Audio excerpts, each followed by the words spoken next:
Atualmente, existem cerca de 30 milhões de aposentados, pensionistas e segurados pelo INSS.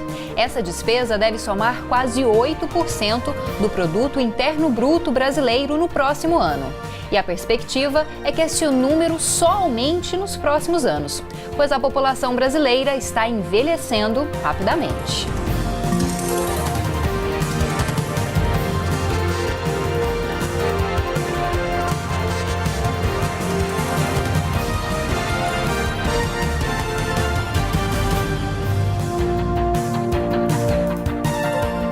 Olá! Hoje nós vamos falar sobre Previdência Social. E os convidados para esse debate são o professor José Geraldo de Santana, que é historiador e também advogado. Olá, professor, muito obrigada pela presença. Olá, é uma honra participar. Eu quero, antes de mais nada, registrar minha alegria de estar aqui na Universidade Federal, que é patrimônio do povo goiano, instituição porque eu tenho muito apreço e carinho, porque tive o privilégio de ser aluno dela de 1973 a 1976. Eu sou da primeira turma do campus Samambaia. Interessante, bom recebê-lo de volta também, professor.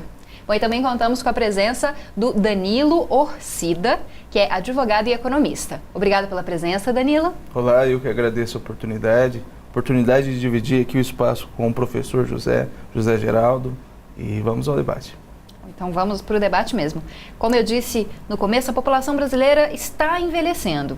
Embora ainda seja uma população jovem, o grupo acima de 60 anos cresce 4% ao ano, enquanto o ritmo da população ativa é inferior a 1%.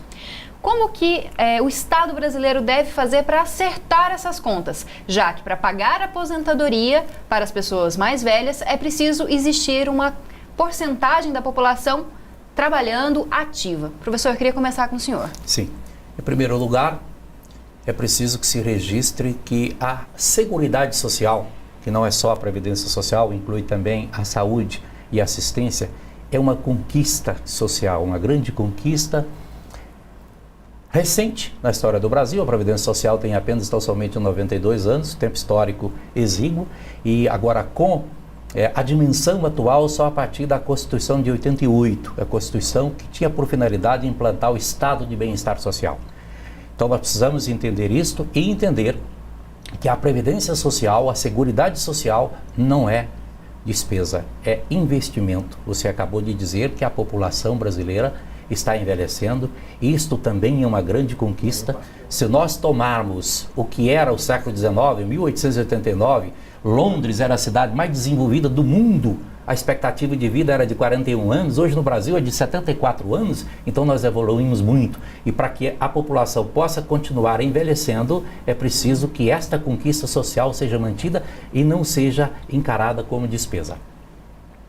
E para você, Danilo, como resolver, já que hoje, infelizmente, a Seguridade Social é vista ainda como as despesas com a Seguridade, na verdade, como um problema até mesmo do déficit econômico, como aí manter o direito da população, mas também conseguir auxiliar a economia?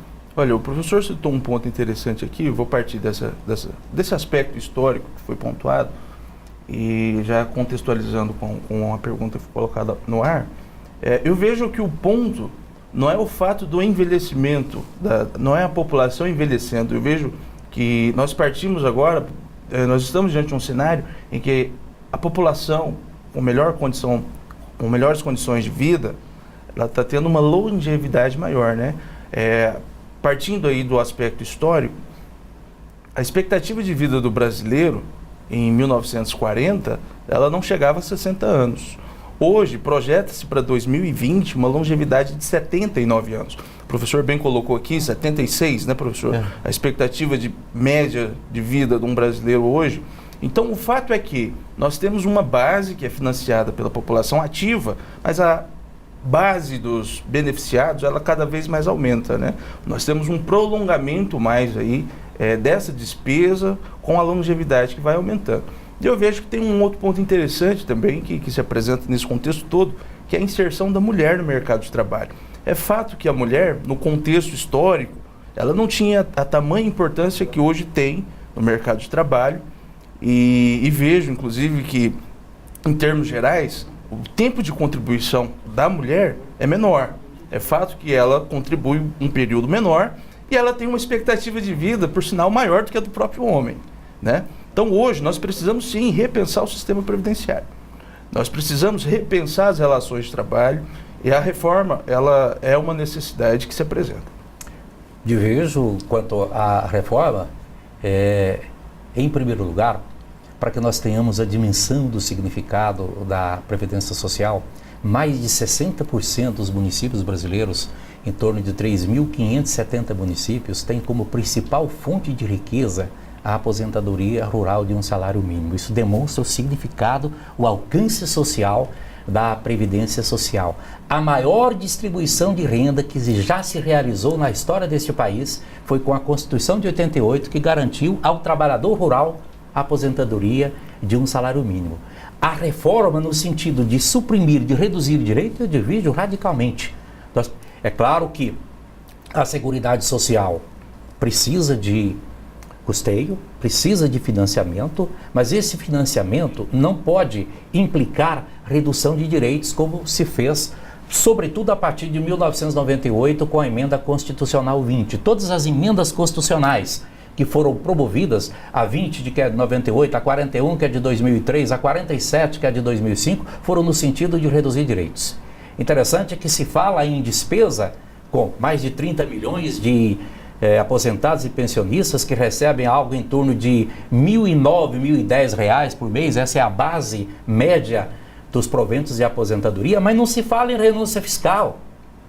Somente a desoneração da folha de pagamento, e a folha de pagamento é essencial para o financiamento da Previdência Social, foi algo em torno de 73 bilhões no ano de 2014. A renúncia fiscal chegou a quase 300 bilhões. Então vamos reformar? Vamos reformar, mas não para suprimir direitos, para ampliar direito. E quanto à questão da mulher, é claro, ela tem uma expectativa de vida maior e tem um tempo de contribuição menor. Então pode parecer que isso quebra o princípio da isonomia. Não, mas nós não podemos deixar de considerar que ainda hoje na sociedade brasileira a mulher tem a dupla jornada e às vezes até a tripla jornada. Então é óbvio que o princípio da isonomia diz que os desiguais devem ser tratados de forma desigual na medida em que se desigualam, então essa diferença se justifica. Eu sou contrário ao aumento do tempo de contribuição da mulher para que se iguale ao do homem. Neste contexto social, eu sou. Não, no que eu proponho, professor, sim, o que eu digo é que o sistema, quando foi pensado,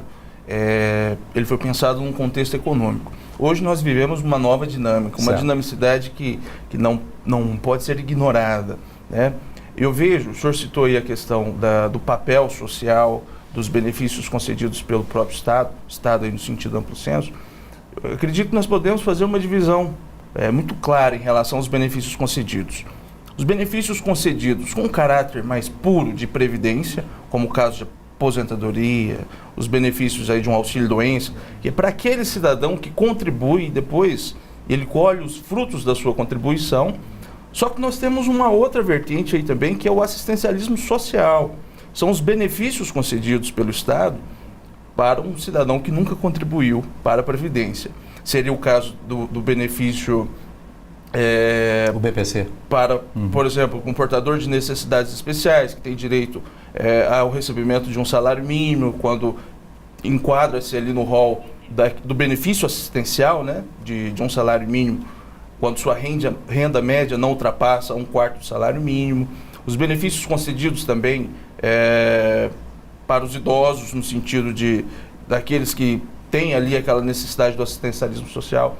Então, bom, gente, eu vou ter que interrompê-los, porque o nosso tempo do primeiro bloco chegou ao fim, mas a gente volta com o Danilo explicando um pouco mais sobre essas questões e também outras temáticas relacionadas à Previdência Social. Não saia daí.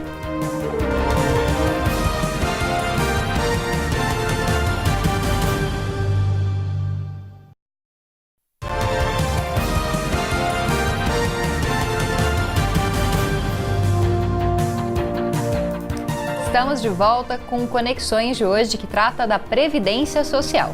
E nós estamos conversando com o professor José Geraldo de Santana, que é historiador e também advogado, e com o Danilo Orcida, que é advogado e economista. Danilo, no bloco anterior você estava falando a respeito dos benefícios concedidos a quem tem ele contribui, né, para a Previdência Social, e os benefícios concedidos para quem não contribui. Qual é mesmo essa diferenciação, só para a gente retomar o assunto? Então, até partindo do raciocínio que o professor colocou, da importância social da Previdência, fiz essa divisão e, concluindo o raciocínio, eu vejo, professor, que os benefícios assistencialistas, né, os benefícios assistenciais, têm uma importância talvez até muito maior. Porque esse sim vem trazer dignidade àquela pessoa que precisa, vem trazer dignidade a um idoso que não tem condição de se manter, a um deficiente físico que precisa muitas vezes até para conduzir o seu tratamento médico. Então, agora, o fato é que esse sistema precisa pensar uma solução que seja adequada para o seu financiamento. O gargalo, a dificuldade, ela é real. Ela existe, nós não podemos ignorar essa questão das despesas crescentes e a contribuição que não acompanha o nível das despesas, né? Então, uma ideia que eu coloco em pauta, inclusive para discussão, é refletirmos, por exemplo, se as pensões que são pagas aos pensionistas, seria o ideal manter o pagamento na sua integralidade. Por que não reduzir, partindo do pressuposto que um valor que é pago para um cidadão em vida? Com a sua ausência, é fato que o seio familiar, ele vai ter uma redução inclusive de despesas, né? É uma pessoa a menos ali dentro daquele lar. Por que as pensões muitas vezes são pagas na sua integralidade? O pagamento proporcional, talvez não na sua integralidade, mantendo-se o salário integral, talvez seria uma boa solução. É uma ideia que poderia ser colocada. Camila, para que nós tenhamos clareza sobre a questão em discussão, a Seguridade Social, como eu disse ao início, que é tratada a partir do artigo 193 da Constituição, é formada pelo tripé. A Previdência Social, que tem caráter contributivo, é universal para todos que contribuem para ela. A saúde, que é universal, independentemente de contribuição, e possa até assustar aos telespectadores, mas o sistema de saúde mais avançado do mundo é o nosso, que é o SUS, não é o plano governamental, o sistema, e a assistência social, que é universal para quem dela tem necessidade. Agora, a assistência social é o reflexo da desigualdade social do Brasil. E aí eu concordo com o Danilo que a assistência social se reveste de grande importância porque traz dignidade àqueles que vivem em situação de miserabilidade. Só que a lei da assistência social é perversa.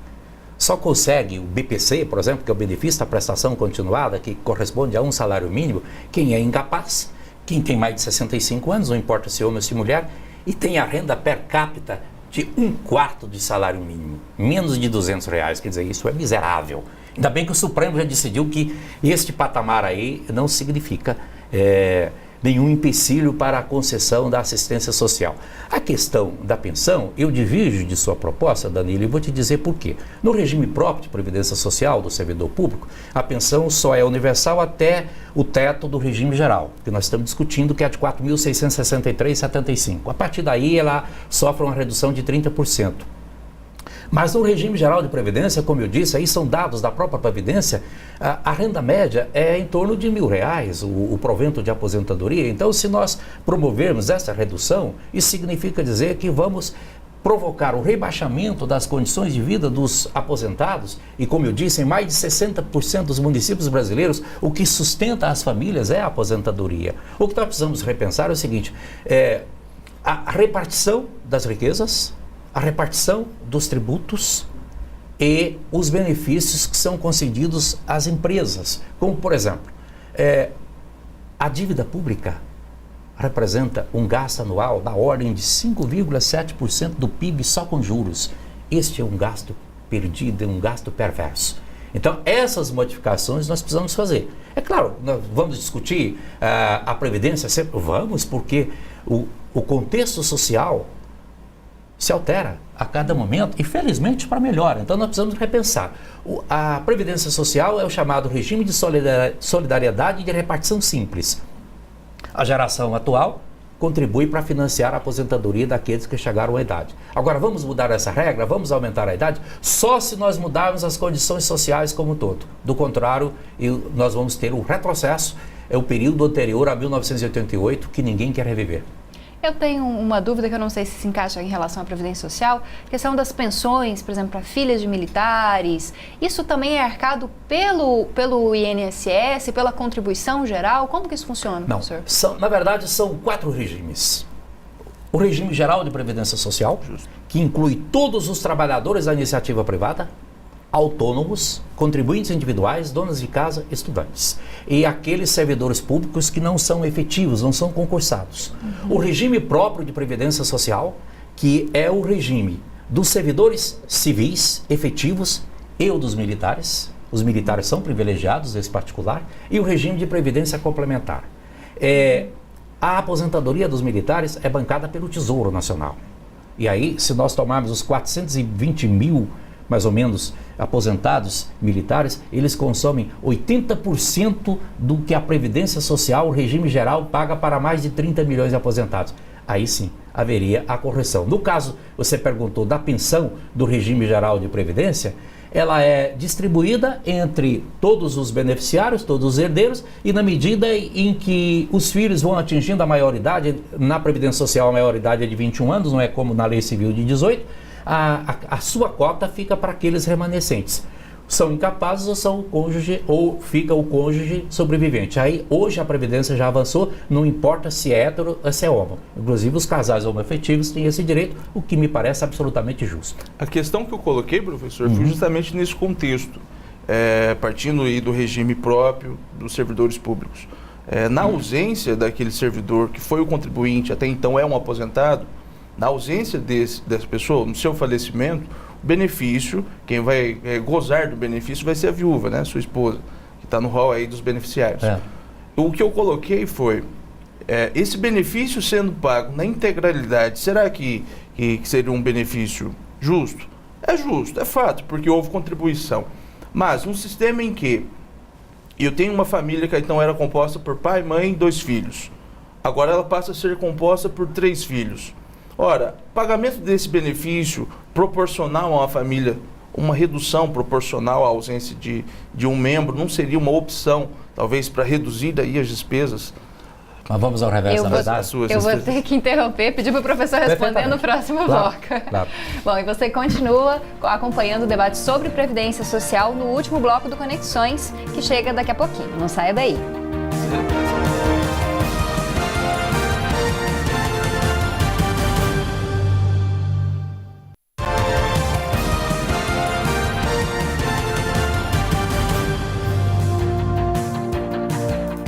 Esse é o último bloco do Conexões de hoje, que trata da Previdência Social.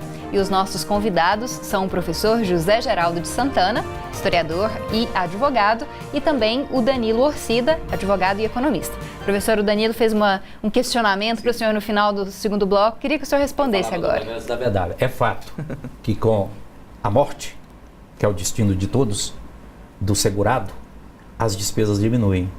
Mas a receita também. Ele vai receber a pensão, mas se nós tomarmos, sobretudo, os proventos de aposentadoria pagos pela Previdência Social, pelo regime geral, em média R$1.000, se reduzirmos esse valor, por óbvio que nós vamos provocar o quê? A queda da qualidade de vida. Então, meu caro Danilo, eu não considero esse o caminho mais pertinente. É claro que nós precisamos buscar outras fontes, que precisamos reforçar o financiamento da Previdência, não tem a menor dúvida quanto a isso. Agora, insisto, sem redução de direito. A redução do estado de bem-estar social, que foi construído pelo Constituinte 87 e 88, a meu juízo, é intocável se nós queremos um Brasil justo, sem desigualdades. Aliás, o Brasil é um dos campeões do mundo em matéria de desigualdade ainda hoje. Eu vou para um ponto bem específico agora, que eu acho que é importante a gente tocar. Recentemente houve aquela mudança do cálculo do fator previdenciário 85, 95. Muita gente, como eu, por exemplo, não entende muito bem como funciona esse fator previdenciário e o que essa alteração acarreta para o contribuinte, para o trabalhador. Danilo, você pode explicar um pouquinho para a gente? Ou você, professor, o senhor consegue explicar? Posso. Em 1998, o governo Fernando Henrique propôs ao Congresso Nacional a reforma do regime próprio, que está no artigo 40 da Constituição, que trata dos servidores públicos civis, e do regime geral, que está no artigo 201. Ele queria, a sua pretensão era de que a aposentadoria exigisse cumulativamente tempo de contribuição e idade. Lá no regime próprio ele conseguiu aprovar. No regime geral, faltou um voto. Antônio Candira errou o voto à época. São 3/5 dos deputados, o governo precisava de 308 votos, obteve 367. Então lá não há exigência, no regime geral, não há exigência de prova cumulativa, de idade e tempo de contribuição, ou um ou outro. Em 99 ele se vingou dos segurados, ele fez aprovar o fator previdenciário. A melhor explicação que eu já encontrei até hoje para o fator previdenciário, Danilo, é da obra de Dante Alighieri, a Divina Comédia, no 8º ciclo do inferno, que havia uma loba que se alimentava de carne humana e quanto mais comia, mais fome sentia. O fator previdenciário, Camila, chega a reduzir 50% dos proventos de aposentadoria do segurado. E sabe quem é mais prejudicado? A professora. Porque a mulher, professora, quando começa tarde, começa aos 18. Ela tem de comprovar 25 anos. Com 43, ela está pronta para se aposentar. E não é nem um escândalo, porque ela contribuiu, você disse bem.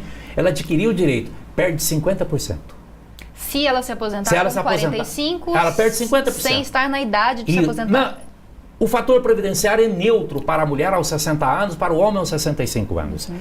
Esta regra que foi aposentada agora e que depende de sanção presidencial, aliás, foi da medida provisória 676, é exatamente aquela que foi aprovada em 1998. Quer dizer, então nós não avançamos, nós retrocedemos.